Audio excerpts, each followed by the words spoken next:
नमस्कार, मैं रिथु मोंगचांग आपका स्वागत करता हूं हॉर्नबिल टीवी भारत पर।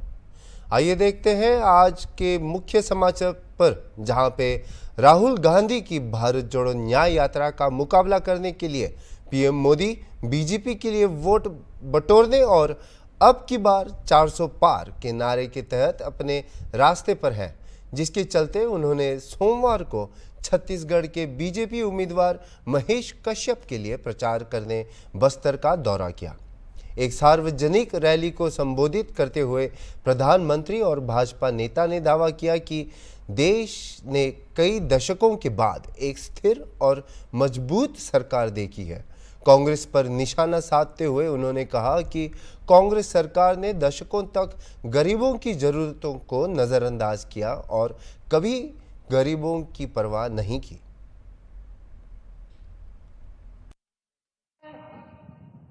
बस्तर के मेरे भाई बहनों ने मोदी की गारंटी पर मोहर लगाई है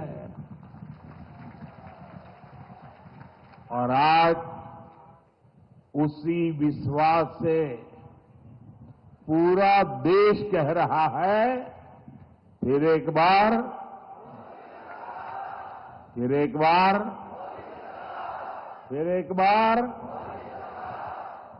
साथियों, अनेक दशकों बाद देश ने भाजपा की स्थिर और मजबूत सरकार देखी है। हमारी सरकार की सबसे बड़ी प्राथमिकता रही गरीब का कल्याण। आजादी के बाद दशकों तक गरीब की जरूरतों को कांग्रेस की सरकारों ने नजरअंदाज किया। कांग्रेस ने कभी गरीब की चिंता नहीं की, उनकी परेशानियों को समझे तक नहीं। कांग्रेस के सबसे बड़ी परिवार के अमीरों को कभी महंगाई का मतलब समझ ही नहीं आया। आपने 2014 में गरीब के इस बेटे को देश की सेवा का अवसर दिया। कच्ची छत के नीचे रहने की तकलीफ क्या होती है, ये मुझे पता है।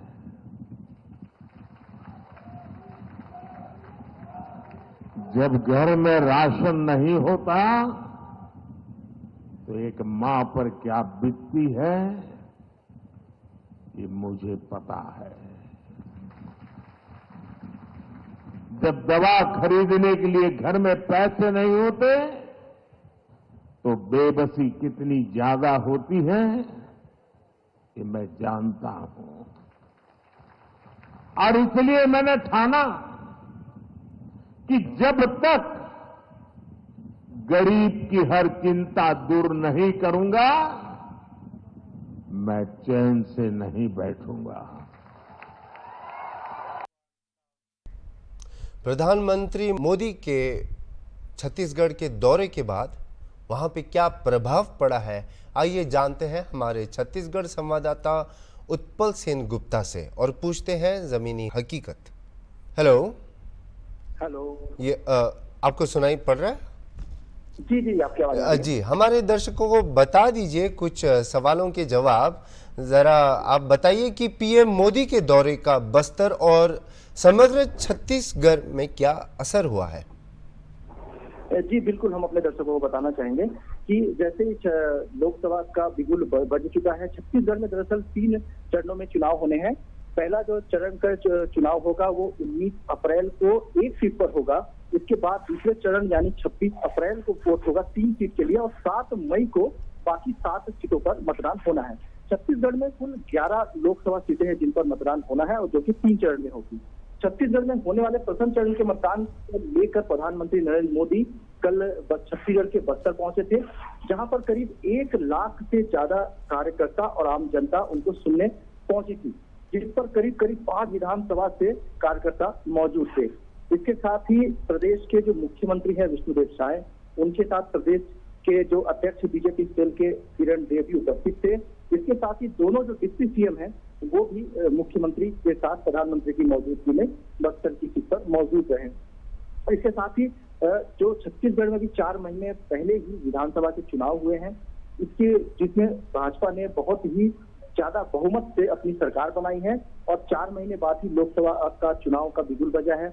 तो जाहिर सी बात है, जो चुनाव में भाजपा ने अच्छे खासे वोट हासिल करके अपनी सरकार बनाई है, तो कार्यकर्ता काफी उत्साहित है, मोटिवेट है, चार्ज है, जिसका फायदा उनको लोकसभा में मिलेगा।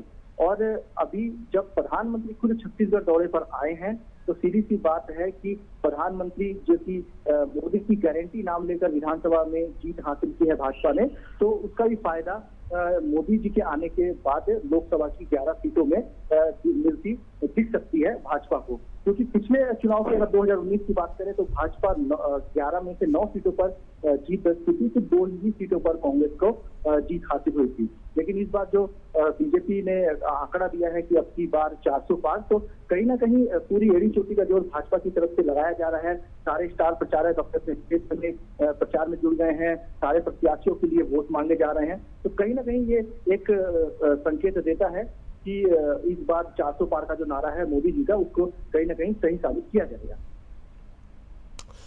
क्या 2024 लोकसभा के जो चुनाव आ रहे हैं, इसमें कांग्रेस और भाजपा के बीच कोई बराबरी का मुकाबला या कुछ इस प्रकार का माहौल दिखाई दे रहा है, या कहें कि जैसे कि सब कह रहे हैं लेवल्ड प्ले फील्ड, इसका माहौल कुछ दिख रहा है, या भाजपा का ही जो उनका जो वेव है उनका ज़्यादा स्ट्रॉन्ग दिखाई दे रहा है? कैसा है वहाँ पे? जी बिल्कुल, जैसे कि आपने वेव की बात की, लहर की बात की, तो एक कहीं ना कहीं जैसे मैंने पहले बताया कि कहीं ना कहीं अभी 4 महीने पहले जो भाजपा ने अपनी बहुमत से सरकार बनाई है, तो सारे कार्यकर्ता चार्ज हैं, ठीक है। और भाजपा ने अपने मैनिफेस्टो में जो 2 चीजें खास तौर पे लिखी थी, एक महतारी वंदन योजना, जिसमें सारे मापदंड जो के अनुसार जो महिलाएं आएंगी उनको 1000 रुपए महतारी वंदन योजना के तहत 1000 रुपए उनके खाते में दिए जाएंगे। इसके साथ ही जो छत्तीसगढ़ में CST घोटाला हुआ था, उसमें जो भी दोषी है उनके लिए CBI जांच, तो वो दोनों ही चीजें सरकार लागू होते ही उन्होंने जारी कर दिए, जिसके लिए लोगों का भरोसा कहीं ना कहीं भाजपा जीतती नजर आ रही है। और उसी का नतीजा है कि पिछली बार से इस बार जो 2 सीटें रह गई थी, 9 सीटें बीजेपी ने जीती थी और 2 सीटें कांग्रेस जीती थी, इस बार लग रहा है कहीं ना कहीं कि भाजपा की तरफ जनता का लगाव जो है वो मुड़ रहा है। जी, और जिस तरह अभी कुछ पिछले दिनों में हम लोग देख रहे हैं, जैसे कि नक्सलियों के खिलाफ बहुत कार्यवाही चल रही है, और जिस तरह से जो लॉ एंड ऑर्डर की जो स्थिति है छत्तीसगढ़ में, जिस तरह से सरकार उसको काबू में रख रही है, वो क्या भाजपा के मतलब उनके फेवर में कुछ काम कर रही है या नहीं? लोगों का क्या सोच है इस बारे में? देखिए, छत्तीसगढ़ में ये समस्या बहुत बड़ी समस्या है, नक्सली समस्या जो है, इससे छत्तीसगढ़ बहुत समय से जूझता आ रहा है। और बस्तर का जो बेल्ट है, करीब कई जिले उसमें घोर नक्सली क्षेत्र आते हैं, जिसमें काफी ज्यादा सर्चिंग पॉइंट पुलिस के द्वारा लगाए जाते हैं और समय समय पर सर्चिंग के साथ साथ ही समय समय पर एक्शन लिया जाता है, तैनाती की जाती है, नई ज्वाइनिंग की जाती है। अभी जब छत्तीसगढ़ सरकार बनी भारतीय जनता पार्टी की छत्तीसगढ़ में, तो जो डिप्टी सीएम है और गृह मंत्री है विजय शर्मा जी, उन्होंने साफ साफ नक्सलियों को संदेश दिया कि अगर आप बात करना चाहते हैं, सामने आकर नहीं बात करना चाहते, तो मुझसे वीडियो कॉल में बात करें, आपकी परेशानी हमसे बताएं, हम समस्या का समाधान निकालेंगे, ताकि शहर में, जिले में या छत्तीसगढ़ में लॉ एंड ऑर्डर बना रहे, आपकी समस्या का समाधान हो। बातें रखने के कई तरीके हो सकते हैं, तो आप वीडियो कॉल में आके हमसे बात करें, ताकि क्या है छत्तीसगढ़ में जो शांति व्यवस्था है बना रहे, लॉ एंड ऑर्डर बना रहे। तो कई तरीके का जो कार्य है वो छत्तीसगढ़ सरकार द्वारा किया जाता रहा है। इससे पहले कांग्रेस सरकार थी, तो उनके द्वारा भी कई पहल की गई थी, लॉ एंड ऑर्डर मेंटेन करने के लिए, नक्सलियों से बात करने के लिए कई पहल किए गए थे। मगर ये जो समस्या है, इसका प्रॉपर कोई निराकरण संभव दिख नहीं रहा है कि जो भी सरकार आ रही है अपनी तरफ से पहल तो कर रही है, लेकिन नक्सली जो समस्या है इसको डिनाई नहीं किया जा सकता छत्तीसगढ़ से। जी जी, और एक आखिरी प्रश्न मैं पूछना ये चाहता हूं कि क्या धर्म और जातिवाद कुछ मुद्दे हैं इस इलेक्शन में छत्तीसगढ़ में? देखिए, जहां चुनाव है वहां धर्म जातिवाद कहीं ना कहीं आ ही जाता है, कितना भी कोई भी पार्टी इस चीज को नकारे, लेकिन ये चीजें रहती ही हैं। क्योंकि जहां चुनाव की बात आती है, दो चीजें ऑटोमेटिकली वो चीजें उभर के सामने चली आती है कि कौन किस कास्ट का है, किस समाज को देने से उनके वोट हासिल किए जाएंगे, ओबीसी समाज की कितनी वोट परसेंटेज है या एसटी एससी की कितनी वोट परसेंटेज है। ये सब समीकरण को देखते हुए ही पहले टिकट बांटी जाती है, जिसके बाद उनके समाज को साधने की कोशिश की जाती है, और जब समाज को साधने के लिए उसके बाद रणनीतिकार तय होते हैं, उसके बाद लोग धीरे धीरे चुनावी मैदान पर उतरते हैं। तो कहीं ना कहीं ये चीजें, अगर चुनाव है तो ये चीजें कहीं ना कहीं सामने आती ही है। इसको कोई भी पार्टी या कोई भी कार्यकर्ता इस चीज को नहीं नकार सकता है। जी ठीक है, हमसे जुड़ने और हमें अपडेट करने के लिए बहुत धन्यवाद। छत्तीसगढ़ में क्या होगा, फैसला तो जनता ही कर सकती है। क्या पीएम मोदी के दौरे से बीजेपी के वोट बैंक पर क्या पड़ेगा असर, वह भी अनिश्चित है। हम नजर रखेंगे और आपको छत्तीसगढ़ की ताज़ा खबरों से अपडेट करते रहेंगे। आइए देखते हैं आगे की खबरें, जहां पे संभावित खतरों को देखते हुए केंद्र ने मुख्य चुनाव आयुक्त राजीव कुमार को देश भर में जेड श्रेणी की सीआरपीएफ सुरक्षा मुहैया कराई है। खबरों के मुताबिक केंद्रीय गृह मंत्रालय ने केंद्रीय रिजर्व पुलिस बल को इस कार्य के लिए लगभग 40 कर्मियों की एक टुकड़ी उपलब्ध कराने का काम सौंपा है। केंद्रीय सुरक्षा एजेंसी द्वारा तैयार खतरे की धारणा रिपोर्ट में मुख्य चुनाव आयुक्त कुमार के लिए मजबूत सुरक्षा की सिफारिश की गई थी। यह कदम 19 अप्रैल से शुरू होने वाले 7 चरण के आम चुनावों की तैयारियों के बीच उठाया गया है। Jammu Kashmir Peoples Democratic Party की प्रमुख महबूबा मुफ्ती ने मंगलवार को कहा कि भारतीय जनता पार्टी ने कश्मीरी पंडितों को एक हथियार के रूप में इस्तेमाल किया, उनके दर्द और पीड़ा का इस्तेमाल किया और वोट पाने के लिए इसे देश को बेच दिया। उन्होंने कहा कि इसके बावजूद बीजेपी ने उनके लिए कुछ नहीं किया। सबसे पहली बात तो ये है कि ये जो रोशन लाल जी थे, ये मेरे वालिद मुफ्ती साहब के बहुत ही नज़दीकी दोस्त थे, करीबी दोस्त थे, और इनका कमाल देखिए कि इतने बुरे हालात के बावजूद ये यहाँ टिके रहे, यहाँ रहे और यहाँ अपनी ज़िंदगी सारी गुजार दी। तो ये तो क्योंकि मतलब जिस तरह जम्मू कश्मीर के लोगों को बदनाम किया जाता है पूरे मुल्क में, फिल्में बनाई जाती हैं, तो मेरे ख्याल में उन फिल्मों का जवाब है इनका यहाँ रहना और भाईचारे से रहना। यहाँ के जब इनकी डेथ होगी तो यहाँ के जो लोग कितना रश रहा, कितने लोग इनके घर आए गए, तो मुझे लगता है भाईचारे की ये सबसे बड़ी मिसाल है। और इसके साथ ही जो हमारे कश्मीरी पंडित भाई बहन है जो बहुत मुश्किल हालात में जहाँ जम्मू में या कहीं रह रहे हैं, तो मुझे लगता है उनके सरकार हो या महबूबा मुफ्ती हो या कोई और हो या बीजेपी की सरकार हो, मुझे लगता है उनको यहाँ आके सेटल होने में किसी की मदद की ज़रूरत नहीं है। हम कश्मीरी लोग जो हैं, जो आम कश्मीरी है, वो चाहते हैं हमारे कश्मीरी पंडित वापस आएँ और जिस तरह हम रहते थे बहुत खूबसूरत जगह होती थी।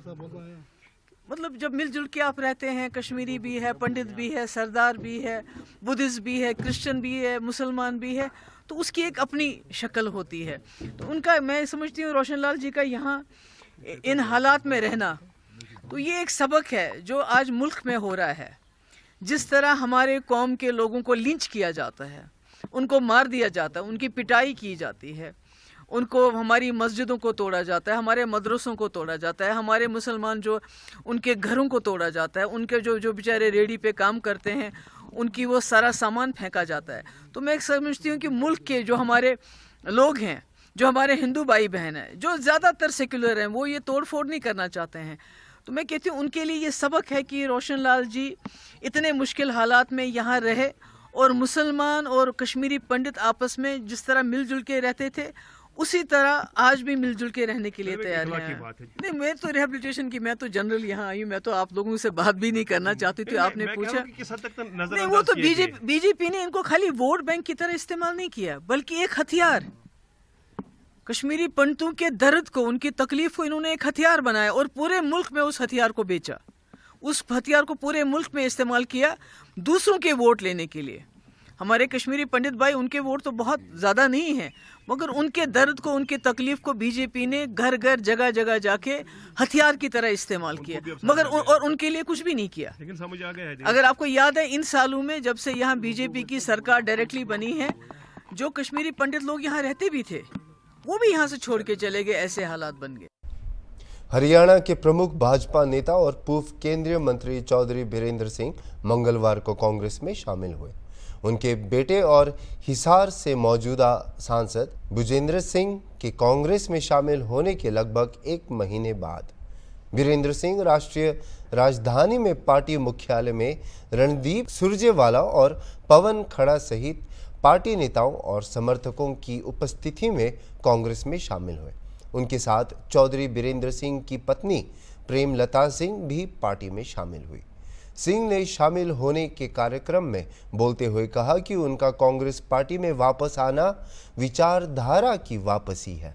बीरेंद्र सिंह प्रधानमंत्री नरेंद्र मोदी के नेतृत्व वाली पहली सरकार में केंद्रीय इस्पात मंत्री थे। उन्होंने ग्रामीण विकास, पंचायती राज और पेयजल एवं स्वच्छता मंत्री का भी कार्यभार संभाला। बीरेंद्र सिंह हरियाणा में हुड्डा के नेतृत्व वाली कांग्रेस सरकार में भी मंत्री रह चुके हैं। मैं दो बात आपको कहूंगा। एक तो ये कि बहुत से साथियों ने स्टार भी लगाए हुए मेरे गाड़ियों पे कि घर वापसी। मैं ये कहता हूं, घर वापसी के साथ साथ घर वापसी तो अलग चीज है, विचारधारा की वापसी है। ये विचारधारा की वापसी, और मैं इसलिए ये बात कह रहा हूं कि मैंने मान्यताओं को निभाया है। जिस दिन पहले दिन मेरा मन बना कि मैं कांग्रेस पार्टी में जाके अपनी बात कहूं, तो मेरे को जयराम रमेश जी से मेरा संपर्क पहली बार हुआ, और जयराम रमेश जी से जब मैंने अपना जिक्र किया तो उनके शब्द थे ये जो मैं दोहराना चाहता हूं, जिसकी जरूरत है इस देश की पॉलिटिक्स में, इस देश में के प्रजातंत्र में। जयराम रमेश जी कह रहे थे कि आप बेशक विपक्ष में रहे हैं, मतलब कांग्रेस के विपक्ष में।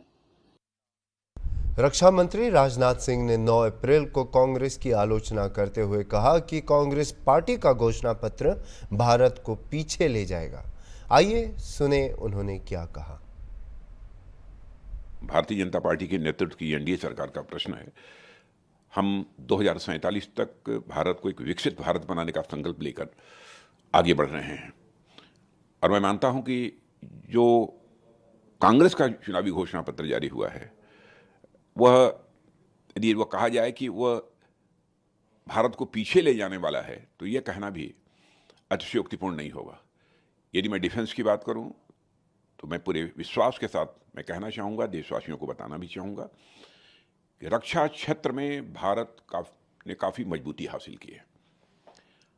सारी बातों को छोड़ दीजिए, केवल जो भी हथियार, जो वेपन्स, मिसाइल्स, टैंक, गोले, एमिनिशंस जो हम दुनिया के दूसरे देशों से इंपोर्ट करते थे, आयात करते थे, आज भारत की यह स्थिति हो गई है कि 2014 में जहां पर केवल 600 करोड़ रुपए का भारत एक्सपोर्ट करता था डिफेंस आइटम्स का, आज वही भारत डिफेंस आइटम्स का 21,000 करोड़ रुपए से अधिक का एक्सपोर्ट कर रहा है। और मैं देशवासियों को यह भी बतलाना चाहता हूं, कुछ ही महीनों में और अधिक जानकारी लोगों को प्राप्त होगी कि हम कितना और एक्सपोर्ट आगे करने वाले हैं। देखिए, 5 वर्षों में एक भी करप्शन के आरोप जो है हमारी गवर्नमेंट के ऊपर नहीं लगे, जबकि रक्षा से संबंधित जो सौदे होते थे पहले, उसमें आपने देखा होगा कि कांग्रेस की गवर्नमेंट पर करप्शन के भी आरोप लगे हैं। सारी दुनिया ये देख रही है कि भारत सचमुच आर्थिक दृष्टि से भी एक विश्व की ताकत लगातार बनता जा रहा है। आतंकवाद के प्रश्न पर यदि हम देखें, तो कांग्रेस की जब सरकार थी तो आतंकवाद के सवाल पर मुझे लगता है पता नहीं क्यों बचते थे, और केवल देश की जनता को कहते थे कि इस प्रकार की आतंकवादी वारदातें तो देश में छोटी मोटी होती रहती हैं। लेकिन आपने देखा कि मोदी जी के नेतृत्व की यह सरकार ने आने के बाद कितनी मजबूती के साथ, कितनी गंभीरता के साथ इस आतंकवाद के संकट को लगभग समाप्त कर देने में कामयाबी हासिल की है। पहले देश के कई राज्यों में इधर उधर की बराबर आतंकवादी घटनाएं होती रहती थी, समाचार पत्रों में खबरें सुनने को मिलती थी। लेकिन आज यदि कश्मीर को छोड़ दिए, शायद 1-2 महीने में कोई घटना हो गई तो हो गई, नहीं तो अब देश में कहीं पर आतंकवादी वारदात नहीं होती है। उसका कारण है पड़ोसी देशों को भी एहसास है कि भारत पहले का भारत नहीं है। यदि भारत के साथ अधिक छेड़छाड़ की गई तो भारत उसका मुंहतोड़ जवाब दे सकता है। सब मिला जुलाकर मुझे कहना हो कि कांग्रेस के घोषणा पत्र के संबंध में तो यह रिग्रेसिव डॉक्यूमेंट है, इसे प्रतिगामी डॉक्यूमेंट कहेंगे। और भारतीय जनता पार्टी बराबर जब घोषणा पत्र जारी करती है तो उसका घोषणा पत्र एक प्रोग्रेसिव डॉक्यूमेंट होता है। दोनों के बीच एक मौलिक अंतर यह है। और मैं कांग्रेस के चुनावी घोषणा पत्र के संबंध में यही कहना चाहूंगा कि दिवालिया हो चुके बैंक के चेक से अधिक या कुछ नहीं है। अभी तक के लिए इतना ही और खबरों के लिए देखते रहिए हॉर्नबिल टीवी।